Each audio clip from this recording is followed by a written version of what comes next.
oasis of goodness in an otherwise loathsome world. The close relationships he had established with the Backer and their homeland were Louis's elixir and solace, and yet the suspicion of malice was now upon him. Could he never be truly free of it? He found Umbomo's 4x4 parked behind the third row of huts, its driver fast asleep behind the wheel in a sweat-drenched football jersey. "Is Umbomo looking for me, Silo?" he asked the stocky black man, who stretched his limbs and struggled to get his bearings. The man shook his head. Apparently he had no idea what Louis was talking about. "Who is the white man Umbomo has with him? Do you know him?" Louis persisted. The driver yawned. "Is he a Frenchman?" "No," came the reply, Silo shrugging his shoulders. "He speaks some French, but I think he is from the north." "Okay." Louis felt the unease in his stomach. "Could he be a Dane?" The driver pointed an index finger at him. Bingo, that was it, and Louis didn't like it one bit. When Louis wasn't fighting for the future of the Backer, he was fighting for the animals of the forest. Every village surrounding the Backer's jungle fostered young Bantus armed with rifles, and every day scores of mandrill and antelope fell prey to their bullets. Though relations were tense between Louis and the poachers, he remained pragmatic enough not to turn down a lift through the bush on the back of one of their motorcycles.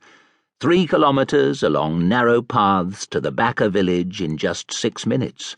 Who could say no when time was of the essence? Even as the mud-built huts appeared in front of them, Louis knew what had happened, for only the smallest of the children and hungry dogs came running out to greet him. Louis found the village chief lying flat out on a bed of palm leaves, a cloud of alcohol fumes lingering in the air above. Strewn on the ground around the semi-conscious Mulungo were empty whiskey bottles, like the ones they thrust into your face on the other side of the river. There was no doubt the binge had gone on through the night, and judging by the silence that prevailed, it seemed equally plain that just about all the villagers had taken part. He poked his head inside the overpopulated huts of mud and bowed palm branches, finding only a few adults capable of acknowledging his presence with a sluggish nod in his direction. This is how they make the natives toe the line and keep their mouths shut, he thought. Just give them alcohol and drugs, and they'd be in the palm of your hand. That was it exactly.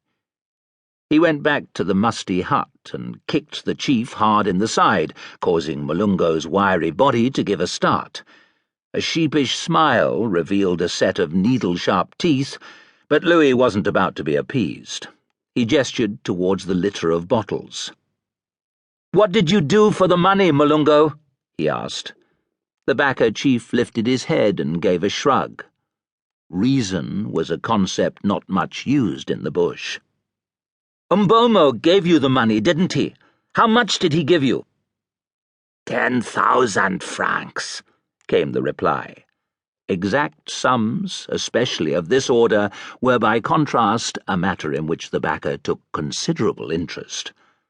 Louis nodded. That bastard Umbomo. Why had he done it? 10,000, he said. "And how often does Umbomo do this?" Mulungo shrugged again. Time was a relative concept. "I see you people haven't planted the new crops as you were supposed to. Why not?" "The money has not arrived, Louis. You know that, surely." "Not arrived, Mulungo. I've seen the transfer documents myself. The money was sent more than a month ago." What had happened? This was the 3rd time reality had failed to match up with the paperwork. Louis raised his head. Beyond the sibilant song of the cicadas, an alien sound became audible.